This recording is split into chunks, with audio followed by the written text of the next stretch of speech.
Good afternoon, ladies and gentlemen. On behalf of World Trade Center, Bengaluru, Chennai, and Kochi, we are bringing this series called the Discovery Series. We are doing this together with the Bangalore Chamber of Industry and Commerce, BCIC, and the World Trade Center Binyong New City is partnering for this episode, where we are going to feature Vietnam as a destination for business. So I extend a warm welcome to each one of you for joining us for this eighth episode in this Discovery series. As the title says, doing business in Vietnam, this series is designed to help largely Indian entrepreneurs and businesses to gain valuable insights into the Vietnam market. You get to see what are the emerging sectors, the investment opportunities, the people to talk to, and some little discussions on the food, the culture, the hiring trends, and some aspects on the business culture overall.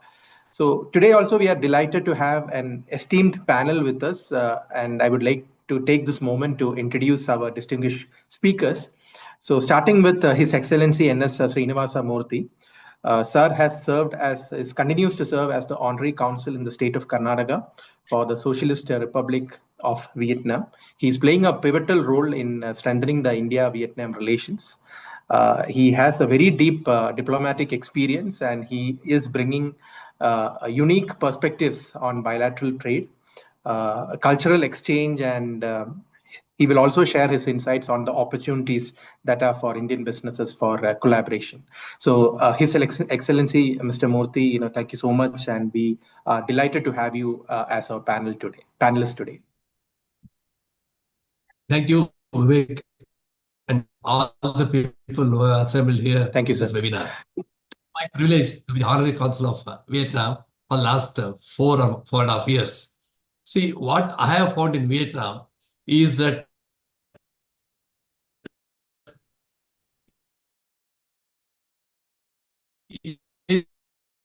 anything and everything you go there is only positive.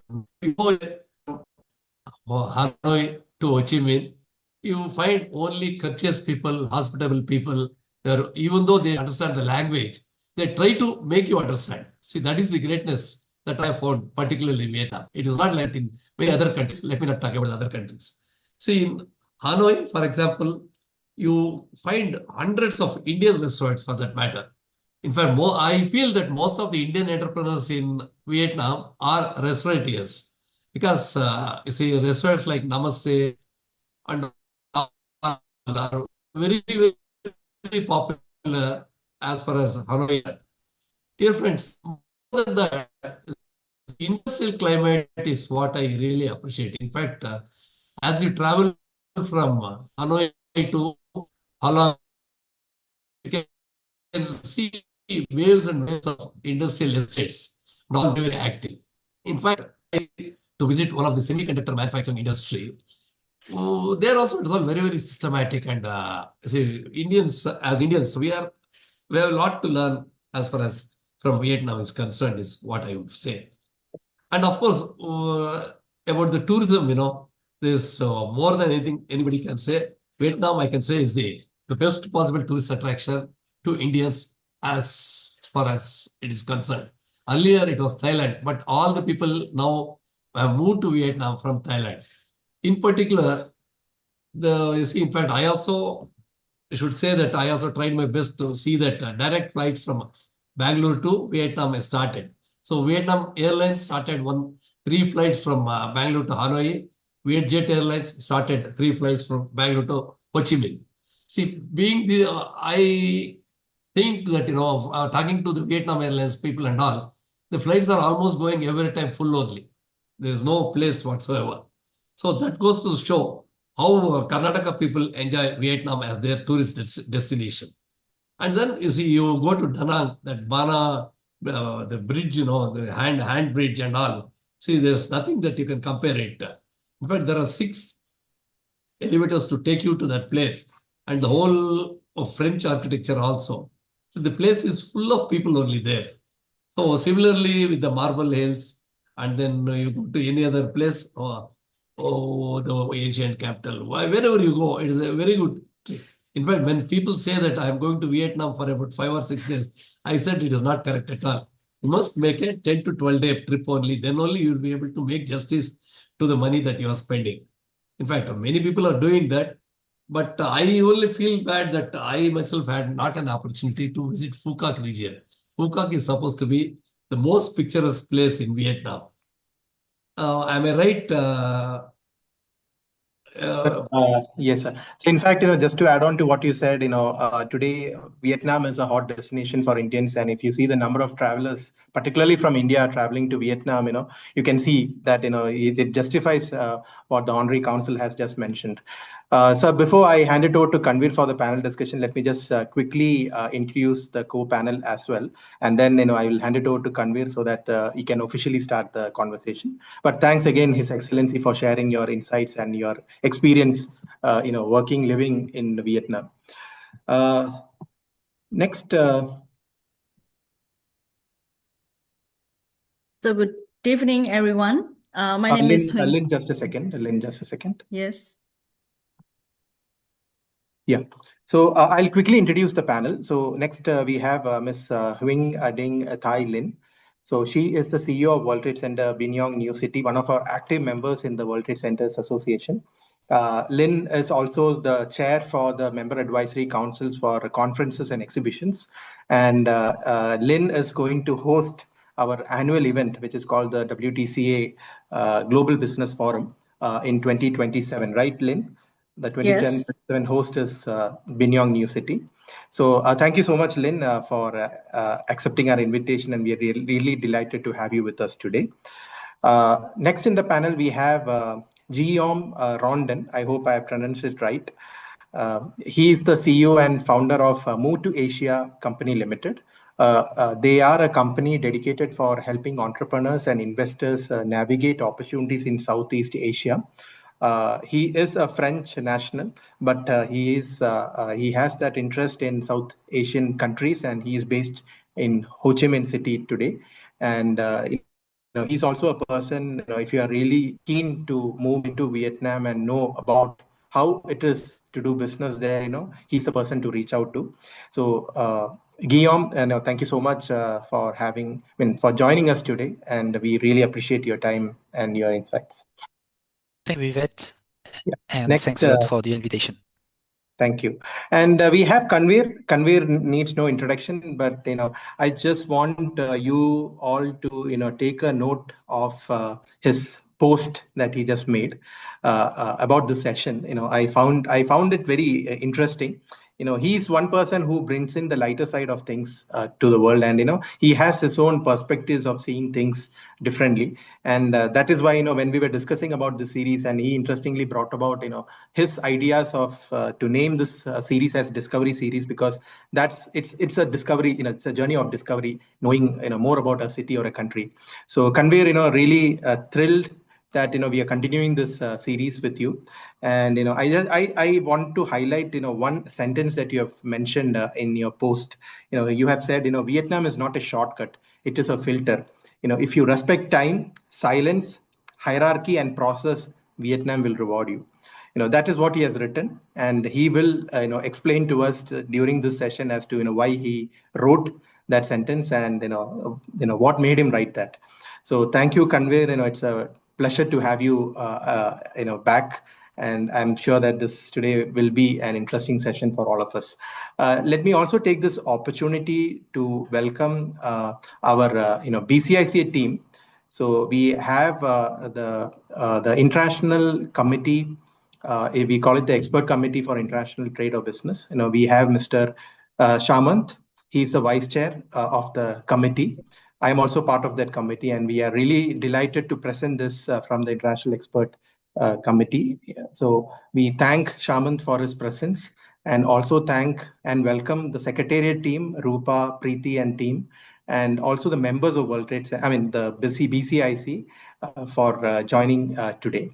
So with that, I hand it over to Shamant for his, a little, perspective on the series, and after which, Shamant, you can hand it over to Kanvir.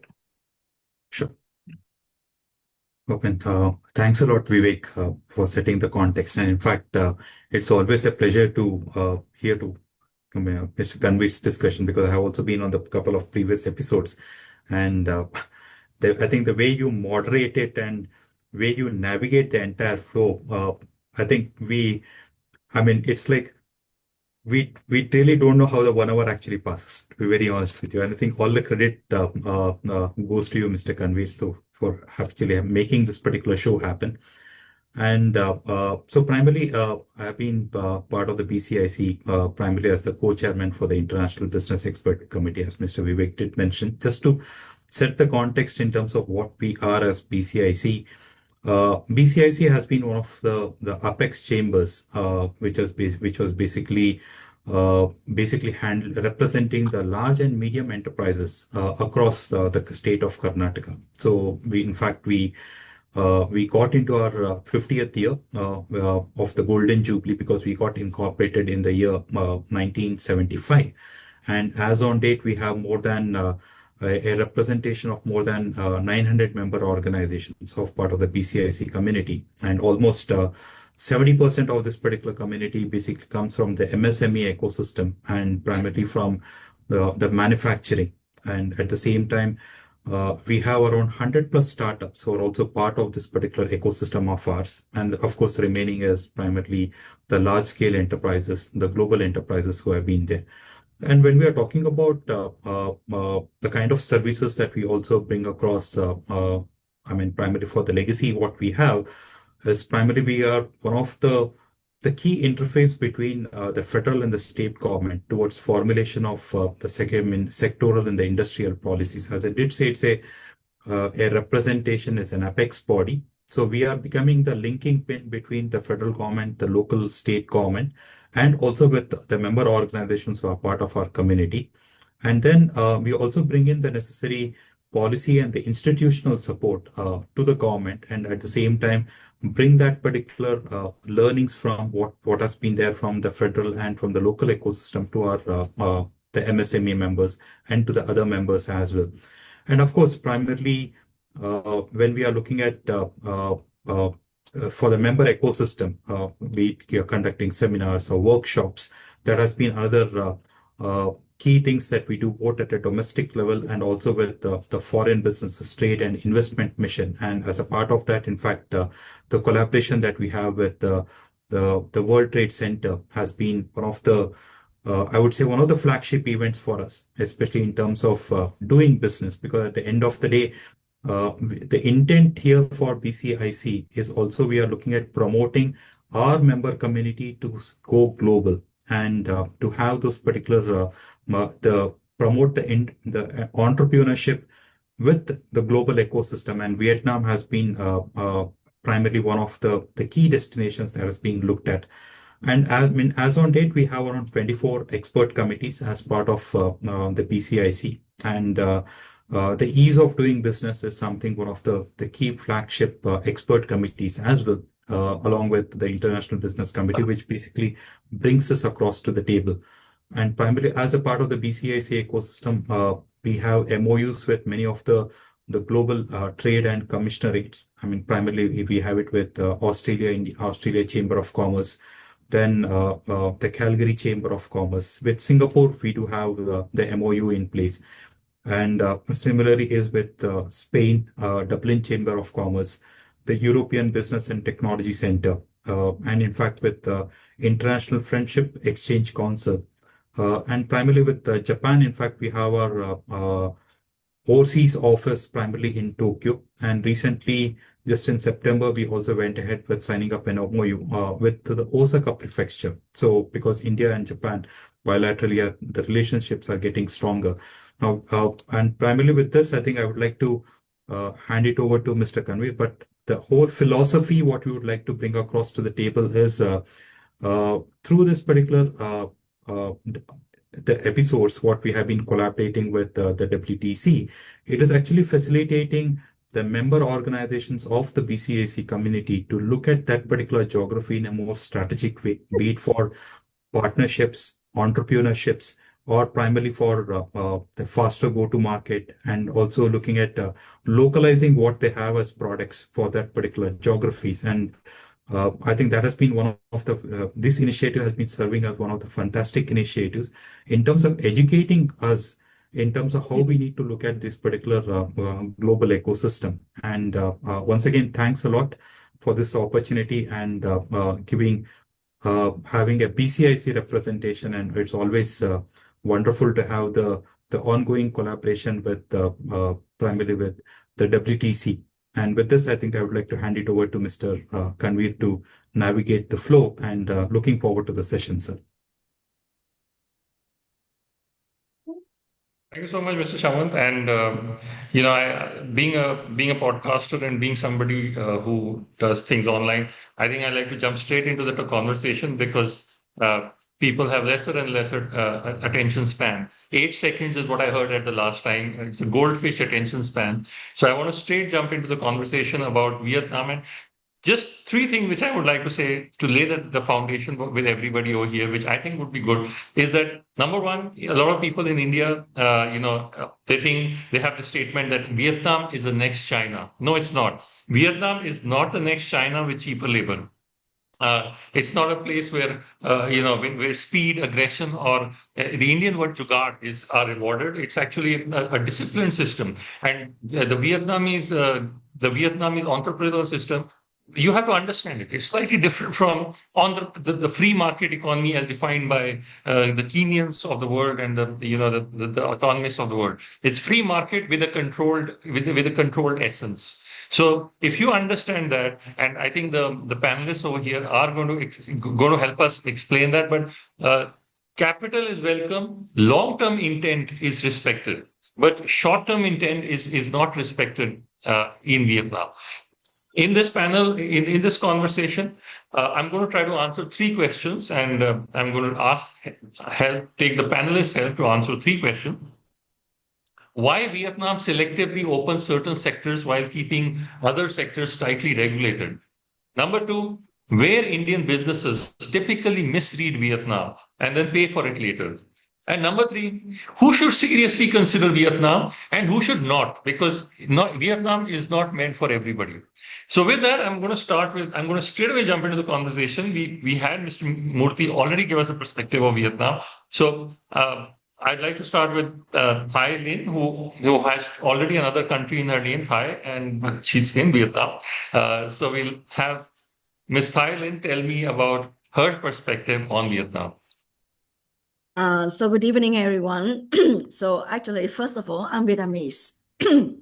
I was born in Hanoi, at the capital of Vietnam, and my family moved to Ho Chi Minh City more than 35 years ago. So most of my childhood spent in Ho Chi Minh City, and I have witnessed the development of Vietnam market a lot since after 2000, when we just opened. And we can see the first wave of the investment of Panasonic, Samsung, in order to invest the factory in Vietnam. And up to now, we somehow we have the second wave that we transform the country into the manufacturing hub, to the digital transformation, and also renewable energy hubs. So based on that, we as I'm working for World Trade Center Bình Dương New City, and the World Trade Center Bình Dương New City belong to BKMX Group. And our mother company, the BKMX Group, we have invested across Vietnam, and we have around 30 industrial parks across Vietnam. So by our portfolio, we welcome more than 4,000 FDI investors in the past 30 years.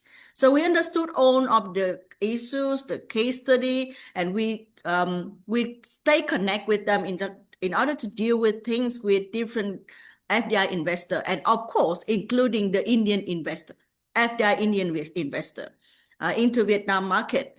Most of them, as the manufacturer, they're working very well, especially they manufacturing food and export to come back to India, especially in halal product. So they are quite successful. And the new wave nowadays, and I can see and observe from the market that many Indian companies try to tap in Vietnam market with the ICT sectors. As we we try to transform our country. Every sectors in Vietnam try to follow the flow of digital transformation. So the Indian people, you are very good at ICT. So we also need to learn from you a lot. The first school of ICT training was Uptech, and this is the first school of ICT training in Ho Chi Minh City. So that is the first way. And we also can see some of the new projects like the e-mobility. Tata Power and already discussed with some of the big company in Vietnam, and Adani also concerned about the logistic and infrastructure. So which is really critical nowadays. And one of the things that Vietnamese interested is about the railway. Indian people were famous with the railway infrastructure development very fast. So we need to learn from that in order to develop our further. So that is something about the new trend and what was the past and also the current trend, why we need Indian company tap into Vietnam market. One of the things we already have some side chats before. Now this section we mentioned about the EdTech.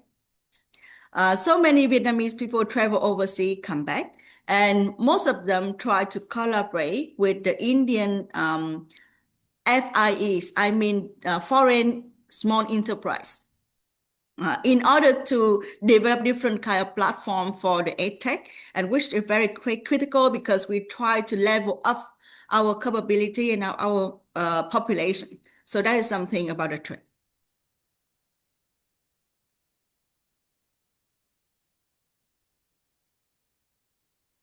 Sorry, it took me a little while to press the audio button, but I love what you said, Thailand, and I think that you really added a lot of value. One thing which personally connected with me were your mention about railways. I don't know if I come from a railway family. Actually, my dad was in the railways, and the world's highest railway bridge, the Chinna Bridge, is actually conceived by father. So it is quite close to my heart. With that, it gives me a good segue into talking to Guam. Guam is the co-founder of a company which helps you get into it, which interestingly is called Move to Asia. So you know what he does. So Guam, you have the floor for the next say 5 minutes to give people a perspective of when they dream about Vietnam and how do they set foot in Vietnam? How do they bridge that gap from dreaming to doing? Thank you very much. So yeah, one of the first thing we have to keep in mind between Vietnam and India is that every year the bilateral trade are growing very fast. So just 2024, 2025, it's already 10%, and it has been cumulated over the last more than a decade. There are still things that have to be smoother with maybe more bilateral trade agreement that can strengthen the ties between Vietnam and India. But obviously right now with the current structure through the ASEAN-India trade agreements, it's already the path that should strengthen and then provide more dynamism for importing Indian products to Vietnam or exporting from Vietnam to India. Then I would like to emphasize a bit because the key message as well is to have the proper landing strategy for also talking to SMEs because not all the companies are having capabilities like that to really master several Asian markets and enter all of them at the same time. But if, for example, today one Indian entrepreneur is looking at Vietnam as a market to enter, right now there are some key sectors that they could consider either because right now there is not enough availability in Vietnam or because there is a gap. And with the current market strategy, that could be interesting through either joint venture or through finding a partner in Vietnam or through really setting up your own entity to try to enter that gap and then trying to leverage it from your Indian perspective. And I would like to highlight at least three sectors for that. The first one is pharmaceutical, because right now Vietnam is importing 55% of its meds in country, and with the population getting older and older, there will be a need and a growing need for imported medicine. And India is obviously known for that and excel for that type of manufacturing. The second is agri-tech. And I think you already shared earlier that some of the people joining us today are in that field. So either bridging from an agriculture perspective, trying to embed technology. And because right now, Vietnam is same growing very fast into exporting, for instance, coffee. Right now, last year we hit $8 billion of export value for coffee. So it's a 40% jump compared to last year. Cashew nut is also following with a 5 billion, sorry, US dollar record-breaking turnover from last year. Then there is that trend also of more and more agri tech that is also embedded into the farms or trying to really manage the farming and then the processing aspect. So combining with that growing agri-tech sector, it's definitely a need that could potentially be fulfilled by Indian startup that are specialized in this climate or smart farming. And then the last thing that is also related to IT is about the digital transformation, because Vietnam plan to have at least in mind by 2030 to have 30% of its GDP that will be linked to digital economy and digital transformation. So there will be a need for specifically the SME sector, for all the SaaS, cybersecurity and fintech, because obviously the Vietnamese ecosystem is right now already very strong in terms of IT capabilities. There is strong players here that obviously will fulfill first the large Vietnamese companies, but there will be always an untapped market that will be more for the SME scale. So as an SME IT, or if you are into that digital transformation, you can probably also offer a certain tailored service and directly trying to tap into the Vietnamese market from India. Now, just a last thing, I don't know if it's already through my presentation. I think we're going to go a bit more. But again, as I think Mr. Canvin, you said earlier through your posts, I think patience and then also strategic planning is key when you want to enter Vietnam. And then you will also have to prepare it accordingly, but also sometimes take a step back and then wait to really plan it strategically to be able to leverage it effectively, I would say. But I think we can discuss deeper later through our discussion. Gwen, great points. I would like to little bit drill it down a little bit more into what you just said, and I wanted to talk a little bit more about two, three things. One is, do you know anything about the approvals or the visas, or how do you step into Vietnam? And especially when it comes to the sectors that you talk about, at pharma and agri, apparently approvals are slightly slow. So, do you have any suggestions about how you can you can enter? What kind of strategy should one adopt? And also, a little bit, would you know about the procurement process? Because a lot of the Indians who try to enter Vietnam, they find it slightly bureaucratic and not knowing the exact door to knock on. So maybe you'd like to speak a little bit more about that. Yeah, that's a great question, and that's a great topic that you raise right now. So so in terms of market entry strategy, if an Indian company or at least a foreign-owned company want to enter the Vietnamese market, you could think obviously to try to set up a 100% foreign-owned company. But if you see early on through the current regulations that are right now, for instance, through a consulting company or a lawyer that you will hire, that there are current regulations that are quite strong, then immediately you could try to switch into looking into joint venture type of approach, and then plan your market entry into looking at a partner in Vietnam that may already exist, or finding already distributors or channels that may already be there. And so you can try to also soft land, I would say, within the Vietnamese market. And of course, because regulations are always moving forward, at least in those sectors that are key and that are essential for Vietnam, it can be a way to already understand the market, make some first iteration into your product, your services, and maybe sell it through partners, and then after that, trying to be fully compliant through, for instance, your own company that you be fully managed 100% with from India. So, now, Thai, I would like to know, a lot of people are asking, even in the comments, how do you find that a lot of people who want to export, a lot of people who want to sell different things. One of the challenges that they face is how do you identify the buyers in Vietnam? How do you identify partners in Vietnam? And I know you are at the World Trade Center, you're doing just that. You are in the sweet spot of finding partners for people from India in Vietnam. So tell us the secrets. Tell us the secrets that you have seen of successful partnerships in Vietnam for Indian companies. So this is also the activity we have done in the past 6 years. We also have seen different kind of challenging for different partner worldwide in order to tap in the Vietnam market.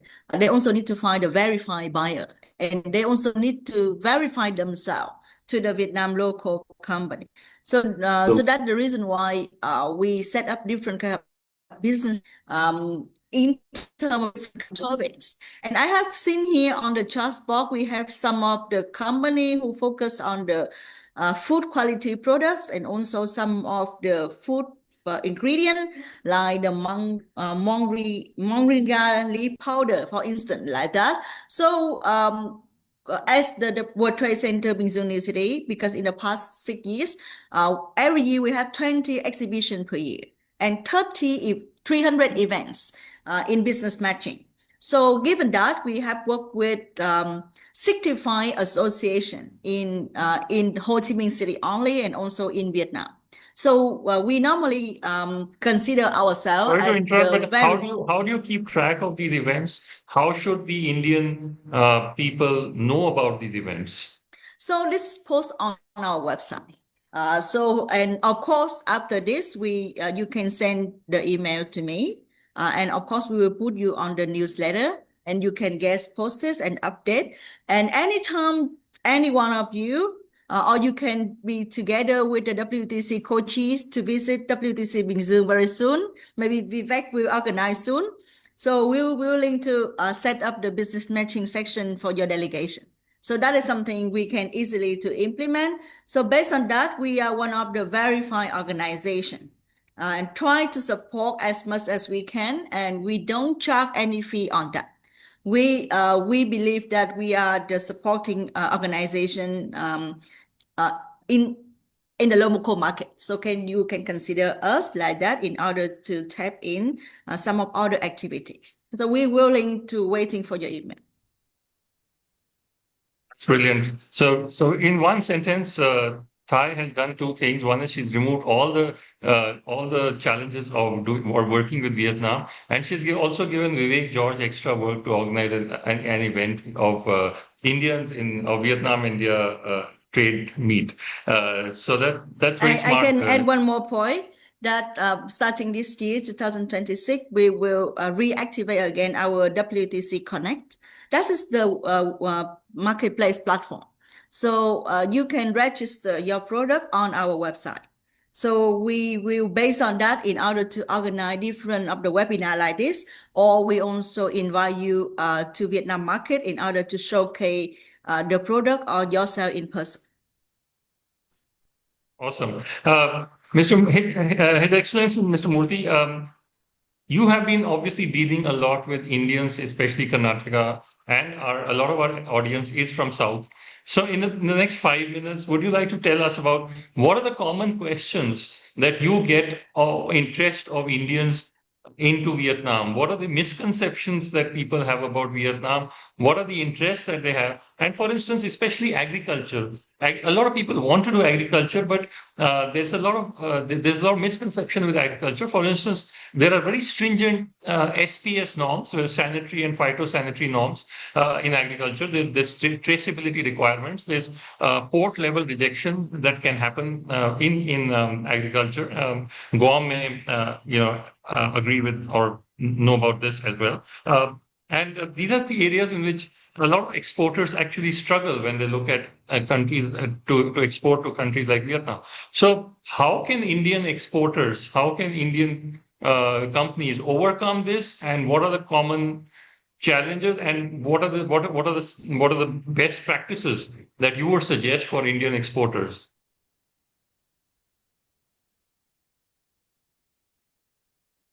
So you're on mute. You're on mute, sir.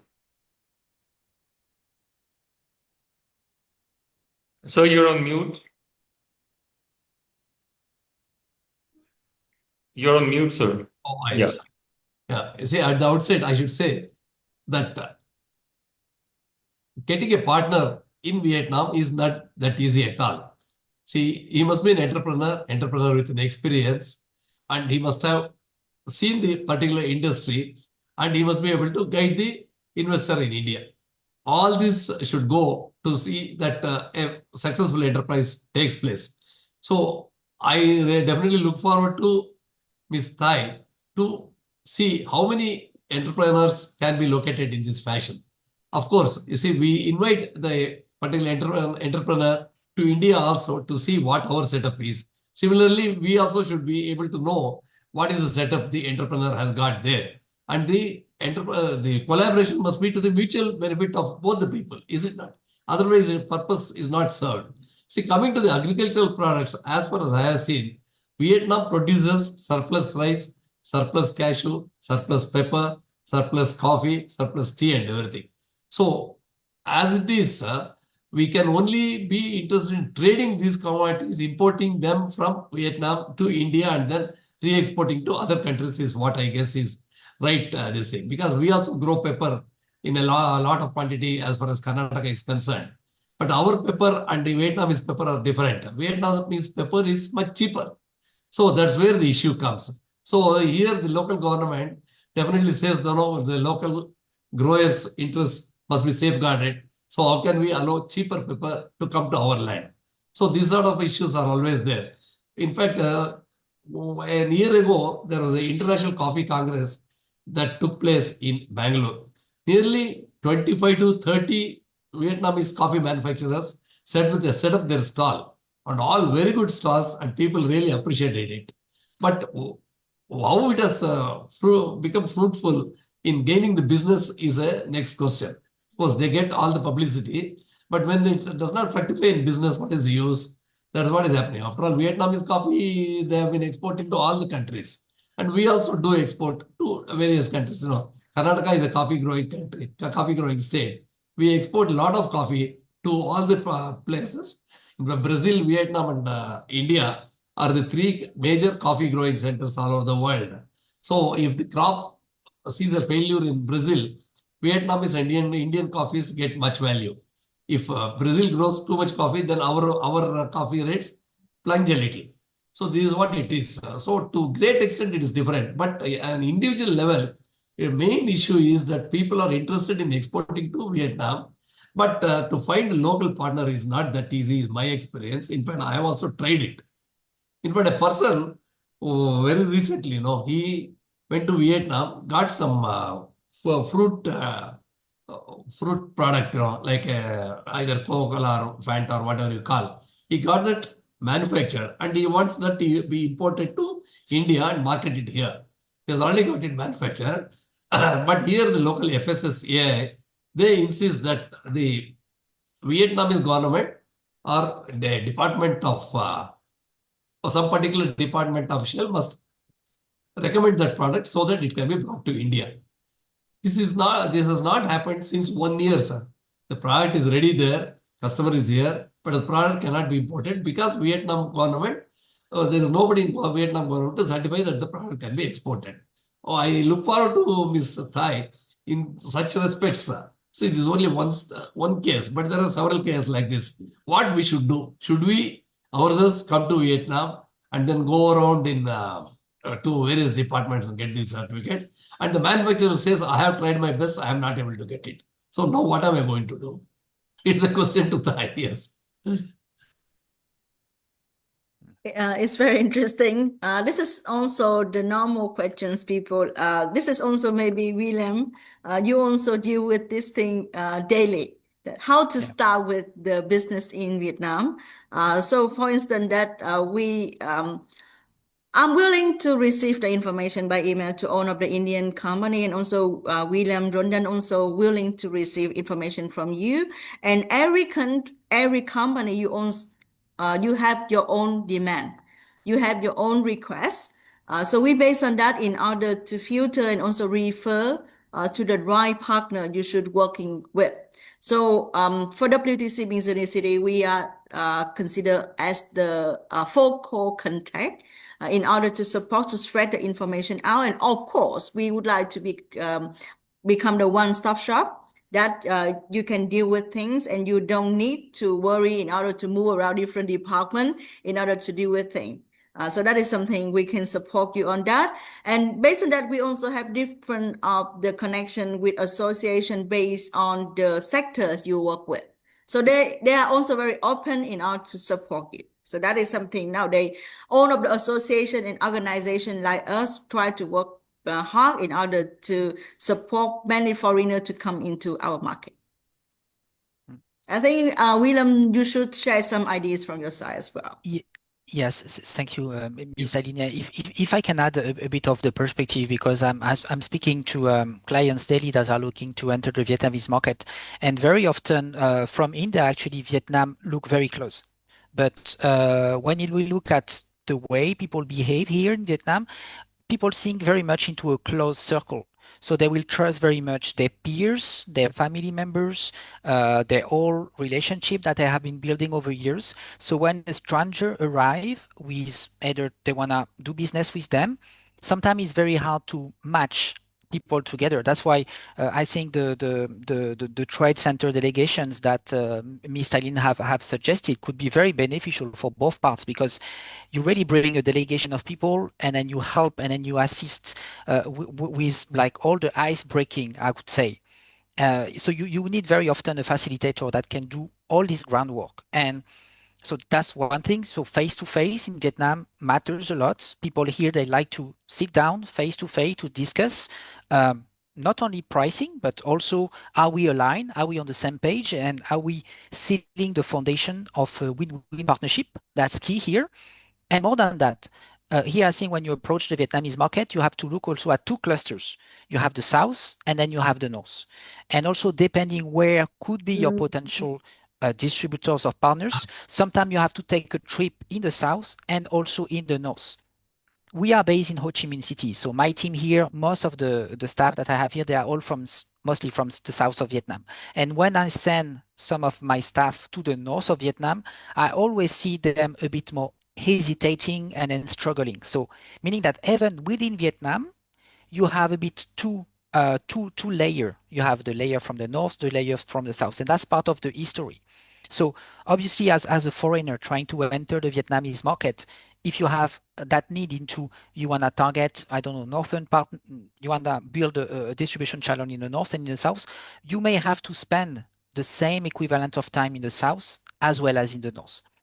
And obviously, what the honorary consul, Mr. Murty said, and Miss Thailand as well, I think having those face-to-face meetings through events that can be organized through the World Trade Center of Binzung, or also exhibitions that are sector-specific, are key. For instance, end of February, we'll be participating at VIAT, which is the Vietnam International Trade Fair for apparel, textile, and textile technologies, and there will be an Indian corner. So there will be probably 10, 15 companies from India taking that trip to Vietnam at that Vietnam Expo, because they will sell their fabrics. They will sell their, for instance, cotton supplies, etc. Because in Vietnam, we don't grow cotton. So of course, they will come here to sell. So they come through that trade show that will also bring buyers. And that's where you can not necessarily close deals, but at least that's when you can get closer to the Vietnamese circle. And after, you need to spend time in Vietnam. So you need to spend time with partners, and then you need to do also that relationship thing that is sometimes, taking people out for coffee, for restaurants, that matters a lot here. That personal relationship that you have with people sometimes is even stronger than just a business relationship. So that's nuances that may be difference between India and Vietnam, but that SME also or owners of companies must know to approach the Vietnamese market effectively and not to come here, do a trial and error, don't finally find good partners and finally leave Vietnam with kind of a bad impression. So yeah, it's just a matter of preparation, knowing the code, the business etiquettes. So when it's done well, it can be effective. I think there's no one formula. We can not have only one formula for entry the market, right? We need to customize, and we deal with different kinds of the sectors you are working with. For instance, like we are in a manufacturing hub. The Indian manufacturers, they also have different perspectives. So in order to tap in, they also need to move out of the localization barrier. So they need to deal with the Vietnamese labor and also different activities related to the local government and also local environment. So that is something that we also try to support as much as we can in order to mitigate all of the barrier in order to support especially the manufacturers.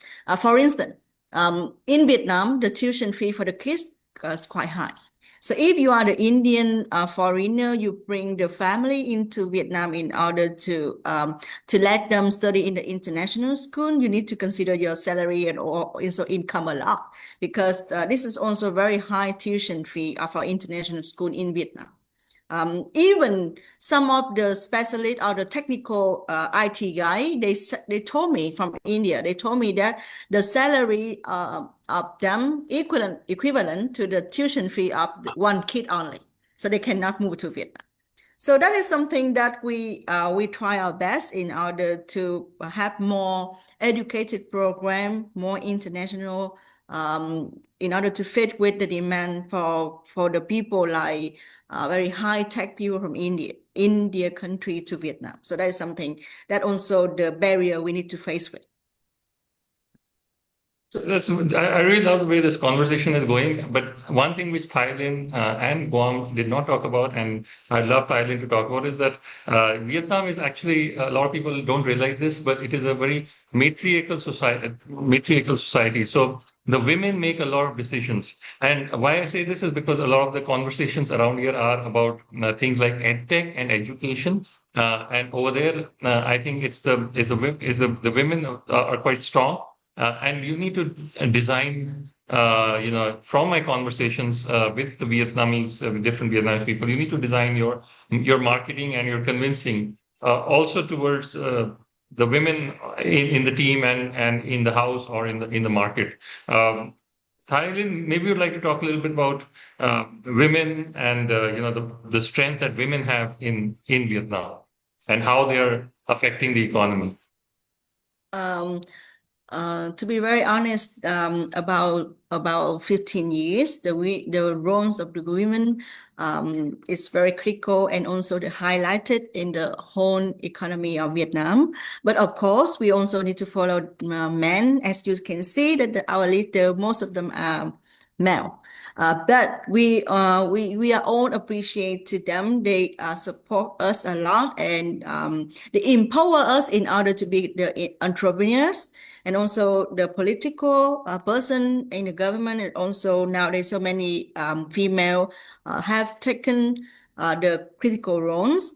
The reason why you can see that compared to some of other countries, we believe that the role of women in Vietnam relatively good enough for us. And we have the chance in order to go out to be the entrepreneurs.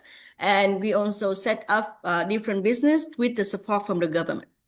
And in the family, we because by the natures, Vietnamese people always, the men of the family, Vietnamese family always give the role of the woman in order to consider the education for the children.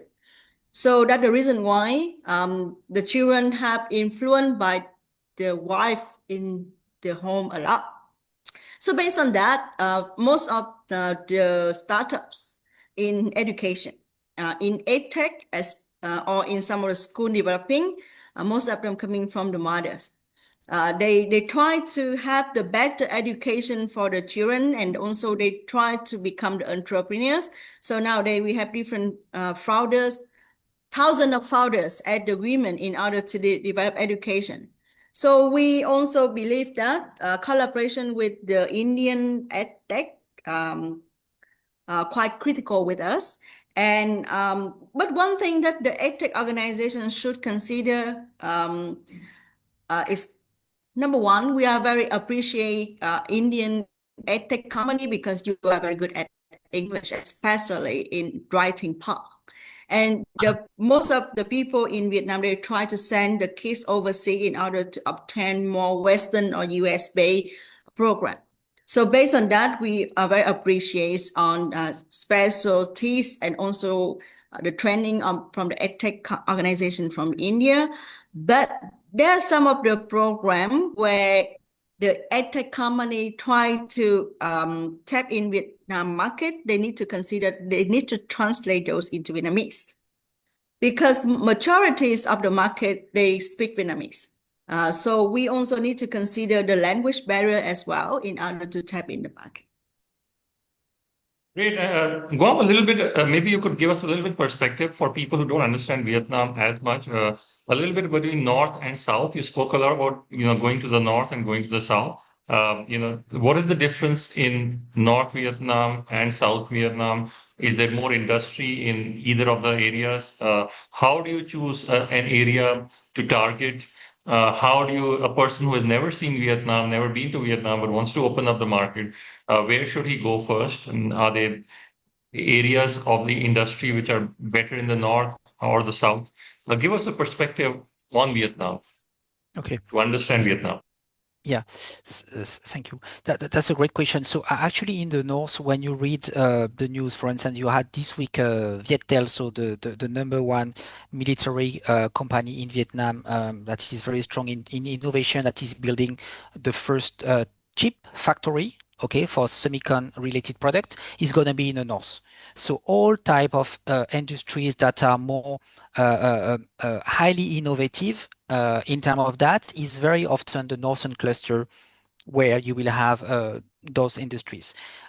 You have to consider that the northern part, you are very close to China. So every time you need to import raw materials, it makes sense for a lot of Chinese-owned companies to also set up sub-factories, for instance, in the northern part of Vietnam, because it makes a lot of sense for them in terms of the supply chain to commute directly from China to Vietnam. Then you have a central cluster that is rising, I would say, but still not at the stage of the cluster number two, which is the south of Vietnam, where the World Trade Center is. So here we are speaking, for instance, in Binh Duong area. If I can just give one product category, in furniture, you will have 2,000 factories just focusing on furniture, wooden furniture. Most of them will be 100% for exports. So you have very strong clusters like this that are sectors focus, or you have also all the supply chain and all the subcontractors, so metal parts. You have the rise of electronics as well, with some EMS factories also located in Binh Duong. I visited quite some. Actually, most of the time our team are in Binh Duong area because this is where you have the southern cluster with the most diverse range of factories. Central part of Vietnam could be considered at one point because when you are considering the labor cost, when you are also considering leasing lands for a long period of time, you want to set up your own factory, it could make sense to also look at the central part of Vietnam because some areas are still underrated. But from a first draft perspective, it's northern part versus Vietnam versus southern part. Sorry. And then you look at that geographical benchmark first, and after, as I said earlier, you need to implement the similar strategy that you will do in the north and in the south. So if you need to identify and then qualify relevant partners, then you should at least conduct the same type of analysis, because sometimes in terms of price point or professionalism or capabilities, there will be nuances. So it's good to also spend time in two parts for manufacturing it, or also just to find partners that will help you to distribute your products. I can add some point here. Yes. That nowadays, especially because you know that our country had just reformed from 64 provinces into 34 now. And we also try to develop different strategies for the north, the middle, and the south. So for the north, we try to develop different kind of the high tech, especially nowadays with different kind of semicon activities, and the south as well. The south, we also try to develop the semicon sectors, especially in Bingzhou. And before we have 2,000 the furniture manufacturers, but we also try to support them to be digital transformation, green transformation, as well as that they also, we convert our North Ho Chi Minh City nowadays, Bingzhou belong to Ho Chi Minh City nowadays, into the science tech city. So we try to become the somehow like Silicon Valley in the north of Ho Chi Minh City, and in the centers of Ho Chi Minh City, we call that area is the IFC, International Financial Center. So we developed the Vietnam IFC, and we try to have the model. And nowadays we have 6,000 kilometers, square kilometer of Ho Chi Minh City. So we consider that we try to develop the south of Vietnam as Shanghai.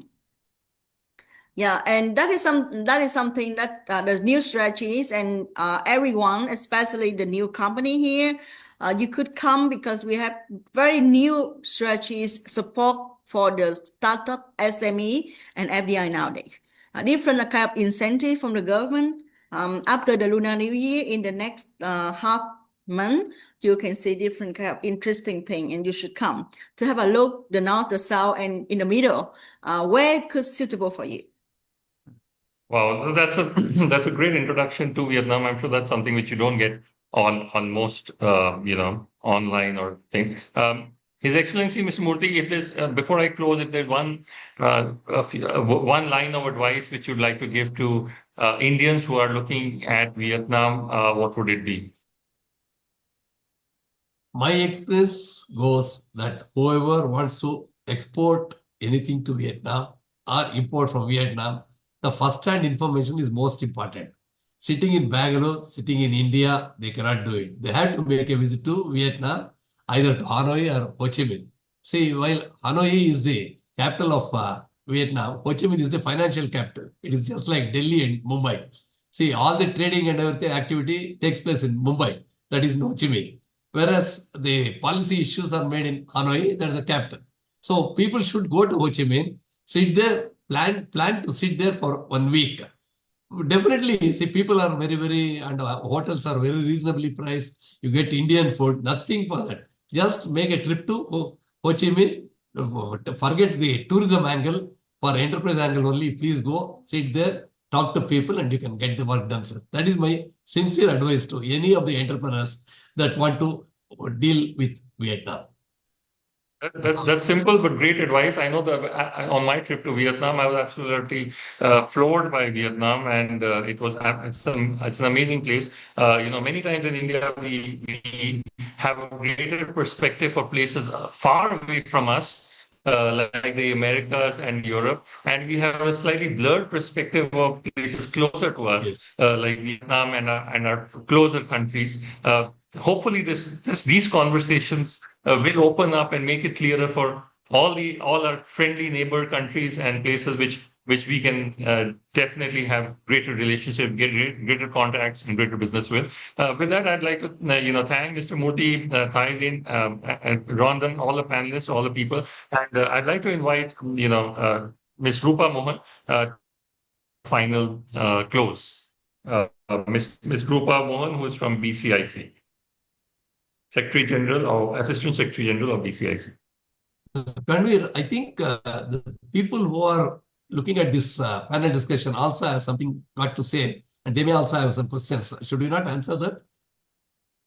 We have tried to answer that looking at the thing. Individual questions are slightly difficult to take on, but the idea of these webinars is to give a slight starter into the country and have them connect with BCIC, connect with user, and connect with Guam, Rondon, and have them answer their questions more individually, which will be more detailed. So that's how we generally try to squeeze in everything into our limited 60 minutes. That is And just to add on, our participants have all introduced themselves in the chat box with their details and the products and other things. So you need to, keep these conversations going. So if you need any help, please feel free to reach out to us or anyone in the panel, and for any connects in Vietnam. Can I have one more, the last one? Yeah, So please. I have seen so many interesting questions over here. So even Vivek, that I'm willing in order to do a separate section in startup, edtech, in exporting agricultural product. I'm willing to continue with this. Certainly, Lynn. Yes, that's why we are here for. I'm glad that you brought it up. Rupa, if you're there, we would like to have you. Can you hear us? Yes, Vivek, I'm here. Good. Thanks for the opportunity. Thanks, Mr. Karanveer, and a very good evening to all the esteemed speakers, Ms. Thailand, Mr. Rondon, Mr. Karanveer for moderating the session, and His Excellency, Mr. Srinivas Murthy. I'm Rupa, Assistant Secretary General at Bangalore Chamber of Industry and Commerce, who is one of the partner in organizing the webinar series. And thanks to all the speakers for sharing your valuable insights, and we are sure the delegates have lot of key takeaways about doing business in Vietnam. The Discovery series of webinars organized by WTC is very well received by the members of BCIC and appreciated. And thanks to Mr. Vineet Verma, who is our past president, for his guidance in this initiative. And we at BCIC especially acknowledge the special thanks to His Excellency Mr. Srinivas Murthy, who has been very supportive in the international business initiatives of the chamber. And thanks to Mr. Vivek Judge, and you are extremely doing this initiative successfully.